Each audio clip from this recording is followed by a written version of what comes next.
نہیں کہا کہ یا علی میں سننا چاہتا ہوں، حالانکہ رسول تو جانتے ہیں، لیکن اصحاب کو متعارف کرانا ہے کہ دیکھو علی کی عظمت کیا ہے، علی کی فضیلت کیا ہے۔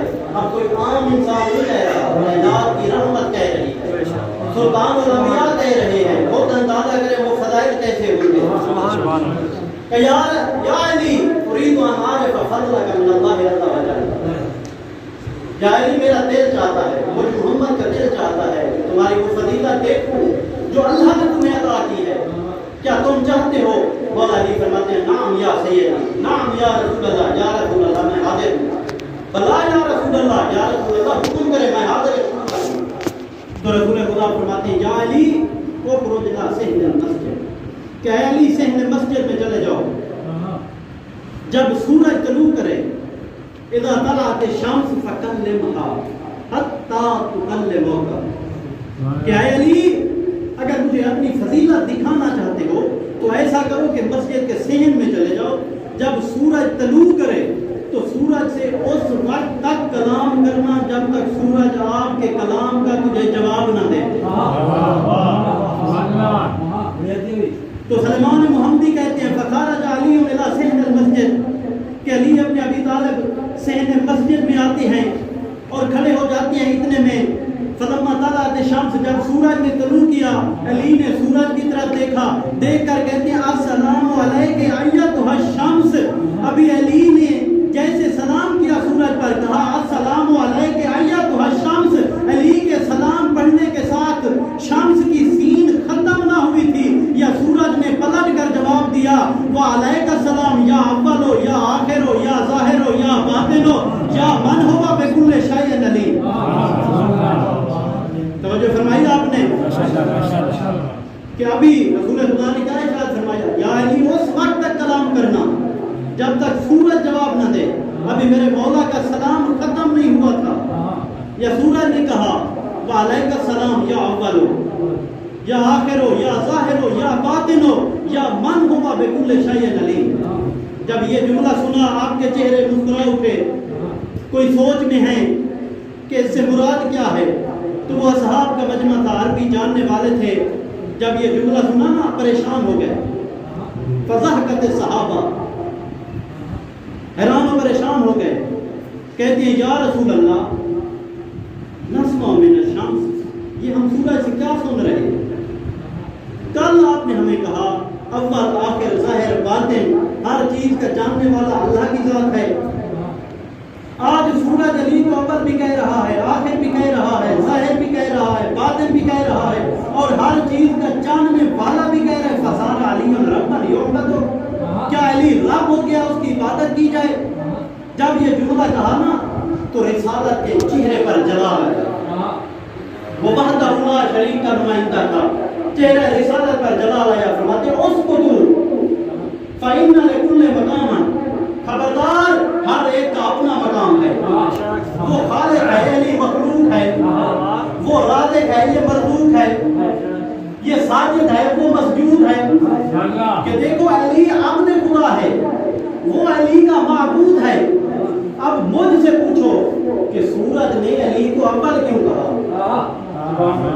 توجہ ہے آپ کی؟ یہ جملہ اس لیے میں نے آپ کے سامنے عرض کیا کہ مسلمانوں کی علمی استطاعت آپ کے سامنے ظاہر کرنا تھی کہ اس وقت کے مسلمان، ابھی والوں کو تو آپ چھوڑ دیں کہ قابلیت کہاں ہے، کتنی قابلیت ہے ان کے اندر، حیران و پریشان ہو گئے، سورج کے کلام کو نہیں سمجھ رہے۔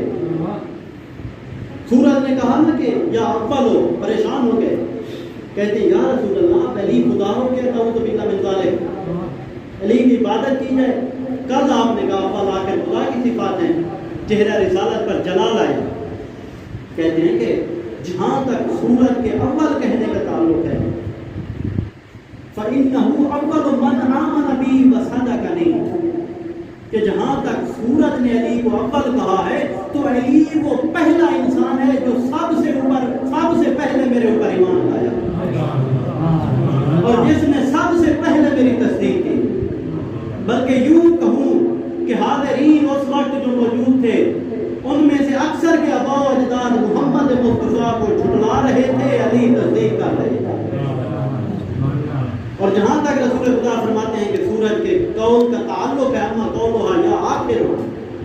فرماتے ہیں فَإِنَّهُ هُوَ الْآخِرُ مَن يُوَارِينِي وَيُدْهِنِي، کہ جہاں تک سورج نے علی کو آخر کہا نا، علی وہ آخری شخص ہوگا جو میری آخری زیارت کرے گا، میری سب سے آخری زیارت بھی علی کرے گا۔ اور فرماتے ہیں جہاں تک علی کو سورج نے ظاہر کہا، فرماتے ہیں مجھے اس ذات اکبر کی قسم جس کے قبضہ قدرت میں مجھے محمد کی جان ہے، اگر خدا کا دین پھیلا ہے تو علی کی تلوار کی وجہ سے، خدا کا دین ظاہر ہوا ہے دنیا کے نقشے پر تو علی کی تلوار کی وجہ سے، اس لیے سورج نے علی کو یا ظاہر کہا ہے کہ اسی سے خدا کا دین ظاہر ہوا ہے۔ جو فرما رہے ہیں آپ، اور فرمایا جہاں تک سورج نے علی کو یا باطن کہا ہے، فرماتے ہیں ما علمنی ربی شیئا الا علمتہ علی، فرماتے ہیں مجھے اس ذات کی قسم اللہ رب العزت نے مجھے جو کچھ بھی تعلیم کیا ہے وہ سب میں نے علی کو سکھایا۔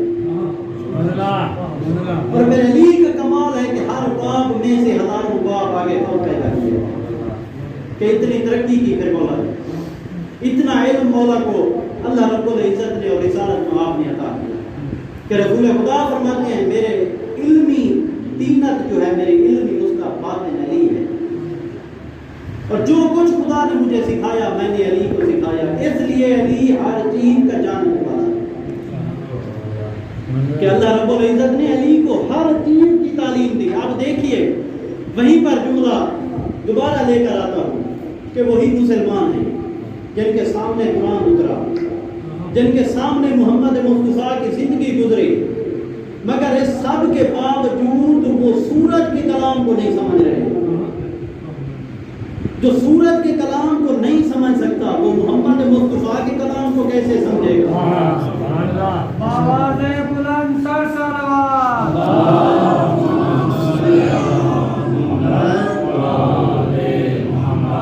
اب جو سورج کے کلام کو نہیں سمجھ سکتا محمد کے کلام کو کیسے سمجھے گا؟ جو محمد کے کلام کو نہیں سمجھ سکتا خالق محمد کے کلام کو کیسے سمجھے گا؟ یہی وجہ ہے کہ سورج کے کلام کو نہ سمجھنے والے محمد کے کلام کو کیسے سمجھے؟ جو محمد کے کلام کو نہیں سمجھ سکتے وہ اللہ کے کلام قرآن کو کیسے سمجھے؟ یہی وجہ ہے اللہ رب العزت کے حکم سے محمد نے اعلان کیا اور قرآن کے وارث بتائے کہ خبردار اگر قرآن کو اپنی مرضی سے سیکھو گے تو گمراہ ہو جاؤ گے، اگر میرے اہل بیت سے سیکھو گے تو کامیاب ہو جاؤ گے۔ اور یہی وجہ ہے جنہوں نے علی سے قرآن کو سیکھا آج وہ مطمئن ہیں، ان کو کسی قسم کی کوئی پریشانی نہیں ہے، کیوں علی کی ذات ایسی اکمل ذات ہے کہ جس کے بارے میں کسی کو کوئی شک نہیں، جو علی کے بارے میں شک کرے اس کے بارے میں شک ہے، کیوں علی کی ذات ایسی ذات ہے کہ جو علی میں شک کرتا ہے خود اس کی ولادت میں شک کرتا ہے، حدیث پیغمبر ہے۔ تو دیکھیے اب ہم جس علی کے ماننے والے ہیں، جس علی کے ذکر کے لیے جمع ہوئے ہیں، تو دیکھیے اس علی نے ہم سے کس چیز کا تقاضا کیا۔ نہج البلاغہ میں میرے مولا فرماتے ہیں لِكُلِّ شَيْءٍ زکات، ہر چیز کے لیے کوئی نہ کوئی زکات ہے، وَلِلْبَدَنِ وَزَكَاتُ الْبَدَنِ الصِّيَامُ، بدن کی زکات روزہ ہے۔ اور دیکھیے ہم ہٹے گھٹے ہوتے ہیں لیکن روزہ ہمارے یہاں کیا تصور ہے کہ جو بندہ سحری کے وقت اٹھتا ہے، سحری کرتا ہے، کھانا کھاتا ہے، کہتے ہیں وہ روزہ رکھے گا، جو اس وقت اٹھے یا نہ اٹھے سحری نہ کرے تو کہتے ہیں وہ روزہ نہیں رکھ رہا، یعنی یہ کوئی نہیں کہتا، تصور نہیں ہے کہ وہ روزہ توڑ رہا ہے۔ اگر وہ صحت مند ہے، اس کو کسی قسم کی کوئی تکلیف نہیں ہے، روزہ اس کو نقصان بھی نہیں دیتا، کہ اتنا اس کی صحت ہے کہ وہ روزہ پورا کر سکتا ہے، اگر پھر بھی وہ شخص روزہ نہیں رکھتا تو ایسا ہے جیسے اس نے روزہ توڑا ہوا ہے۔ سحری کھانا، سحری کرنا، سحری کے وقت کھانا مستحب ہے۔ آپ میں سے اکثر مسائل جانتے ہیں حوضے کے طالب علم موجود ہیں. ماشاءاللہ ماشاءاللہ. تو دیکھیے سحری کرنا خود مستحب عمل ہے کہ ہم جو کھانا کھاتے ہیں نا صبح اٹھ کر، اس کا ہمیں الگ ثواب ملتا ہے. ہم نہ اٹھیں کھانا نہ کھائیں پھر بھی ہمارا روزہ ہوگا، لیکن ہم نہیں رکھتے، پرواہ نہیں کرتے، کھاتے پیتے رہتے ہیں کہ بھئی یار میں اٹھ نہیں سکا، روزہ نہیں رکھا. روزہ اس شخص کو معاف ہے کہ جو روزہ پورا نہیں رکھ سکتا. اگر روزہ رکھے گا اس کو کوئی جو تکلیف ہے اس میں اضافہ ہو جائے گا، وہ بیمار ہو جائے گا، اس کی بیماری طول پکڑ جائے گی. اس کو معاف ہے جس کو ڈاکٹر نے کہا کہ روزہ نہ رکھو، یا خود اس کو یقین ہے کہ میں روزہ رکھوں گا تو میں مریض پڑ جاؤں گا. اگر وہ مریض ہے کہ میری بیماری طولانی ہو جائے گی تو اس کے لیے روزہ رکھنا صحیح نہیں ہے، اس کو چھوٹ ہے. باقی سب کے لیے روزہ واجب ہے، جو عاقل ہے، بالغ ہے، جو شرعی ہے. لیکن ہمارے یہاں تصور کیسا ہے؟ نماز ہے صادق آل محمد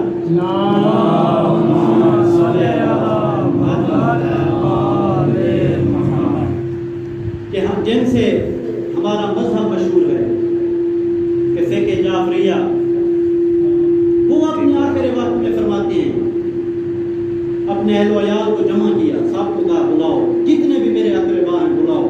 سب جمع ہو گئے قریبی.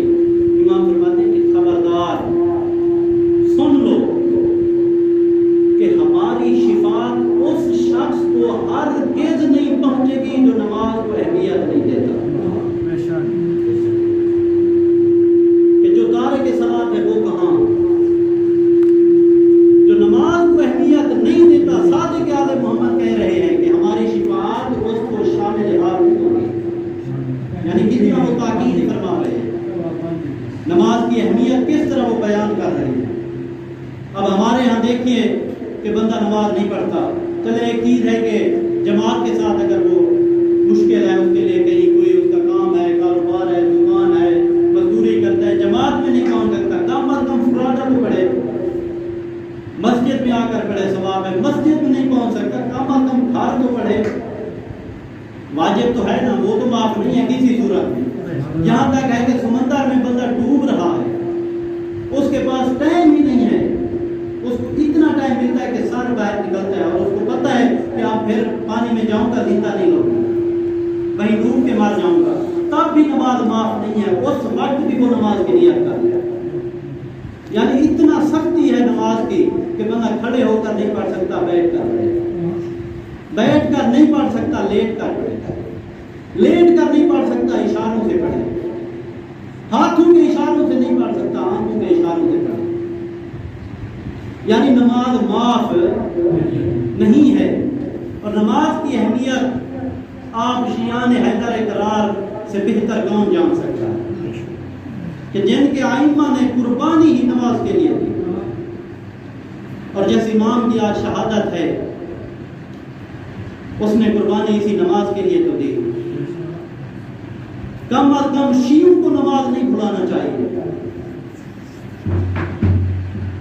کہ ہمارے ائمہ نے کس طرح قربانی دی. یہی وجہ ہے کہ جب مولا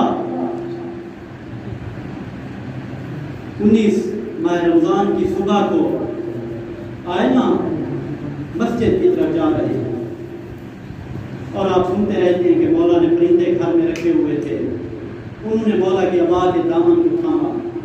گویا اپنی آواز میں وہ بتانا چاہ رہی تھی کہ مولا آج مسجد میں جائے.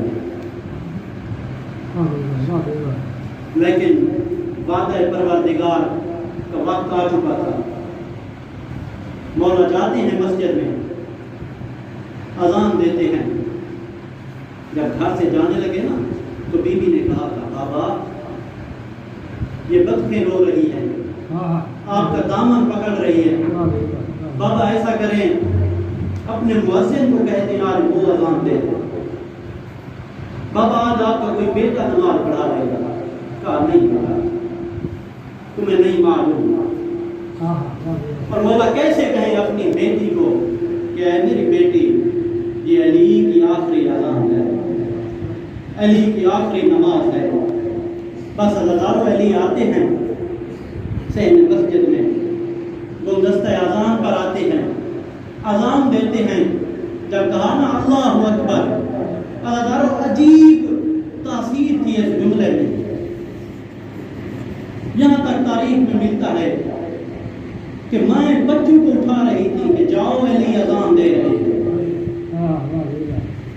ادارو شاید مولا اللہ اکبر کر کے یہ کوفے والوں کو بتانا چاہتے تھے کہ اے کوفہ والو علی کی آخری اذان سن لو.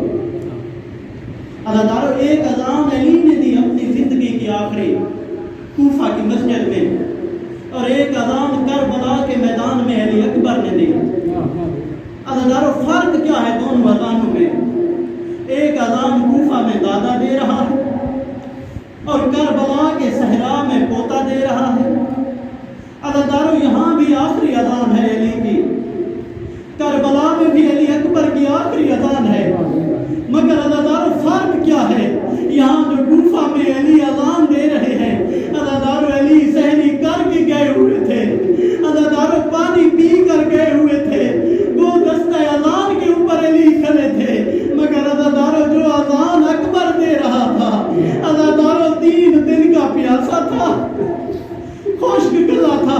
ادارو جو اذان علی نے دی تھی, علی کے بیٹیوں کو نہیں تھا پتا کہ ہمارے بابا کی آخری اذان ہے. مگر ادارو وہاں اکبر کی ماں جانتی تھی کہ میرے اکبر کی آج آخری اذان ہے. ادارو یہاں علی کی بیٹیاں اذان سن رہی تھی, مگر وہاں علی کی ادارو علی اکبر کی ماں کھیلنے میں دوڑی اور بی بی سے کہتی ہے کہ اے بی بی ہو, قرآن بند کرو, میرے اکبر کی آخری اذان. اجرکم اللہ. ادارو خدا آپ کا گریہ قبول کرے. ادارو 2 اذانیں ایسی ہیں کہ جن کو شیعہ کبھی نہیں بھلا سکتے. ادارو اور ایک نماز میرے مولا نے پڑھی جو آخری نماز تھی. ادارو دوسری نماز مولا حسین نے بھی کربلا کے میدان میں پڑھی تھی. ادارو فرق کیا ہے کہ جب مولا نے نماز کے لیے سر سجدے میں رکھا, ادارو میں پہلے کہہ چکا ہوں کہ علی سحری کر کے آئے تھے, علی پانی پی کر آئے تھے. ادارو مولا حسین 3 دن کے بھوکے پیاسے ہیں. ادارو حالت کیا ہے کہ علی نے سجدے میں سر رکھا. میرے مولا کو ضرب لگی نا. ادارو مولا نے سر بھی خود رکھا تھا سجدے میں, اٹھایا بھی خود. مگر ادارو زہرا کے بیٹے کی اپنی قسمت ہے. ادارو اتنا زخمی ہو چکا تھا کہ کبھی دائیں جھک جاتا تھا, کبھی بائیں جھک جاتا تھا. ادارو جب سر سجدے میں رکھا, علی مولا کو ایک ضرب لگی تھی. ادارو مولا حسین کے گلے پر ایک نہیں 13 ضربیں چلی. ادارو شبر نے سر اٹھایا. اجرکم اللہ. ادارو جب مولا علی نے سر اٹھایا تھا, ادھر سے امام حسن دوڑ کر آئے تھے, اپنے بابا کا سر اٹھایا, اپنی گود میں رکھا. ادارو دلاسے دے رہے ہیں کہ بابا آپ کو کچھ نہیں ہوگا, بابا آپ کا بیٹا آپ کے ساتھ ہے. ادارو مولا نے اپنے بیٹے سے کہا, بیٹا حسن آپ نماز پوری کریں. ادارو مگر عجیب قسمت ہے, عجیب غربت ہے غریب کربلا کی. ادارو مولا سر بھی رکھ رہے ہیں, اٹھا بھی رہے ہیں, مگر ادارو کربلا کے میدان میں مولا نے سر رکھا, اٹھایا شمر نے. ادارو یہاں امام حسن نے گود پھیلائی تھی, بابا کا سر رکھا تھا, مگر ادارو سکینہ نے جولی پھیلائی ہوئی تھی, کہتی تھی شمر بابا کا سر مجھے. اجرکم اللہ. ادارو خدا آپ کا گریہ قبول کرے. ادارو مولا حسن نے نماز تمام کی. ابھی میرے مولا کو لے کر آئے نا, جب گھر کے دروازے پر پہنچے, ادارو اصحاب ساتھ تھے. مولا کہتے ہیں بیٹا حسن میرے اصحاب سے کہیں کہ آپ کا بہت شکریہ, آپ یہاں تک چل کے آئے, ابھی آپ اپنے گھروں کو واپس چلے جاؤ. ادارو کیا وجہ ہے؟ مولا جانتے تھے کہ میری زینب کو معلوم ہو چکا ہے کہ اس کے بابا کا سر زخمی ہو گیا ہے. ادارو مولا نہیں چاہتے تھے کہ زینب کے گریے کی آواز نابالغوں کے کانوں تک پہنچے. میں کہوں گا مولا آج شام غریبہ کیسے برداشت کیا. اے مولا آتے دیکھتے علی کی بیٹی کبھی ایک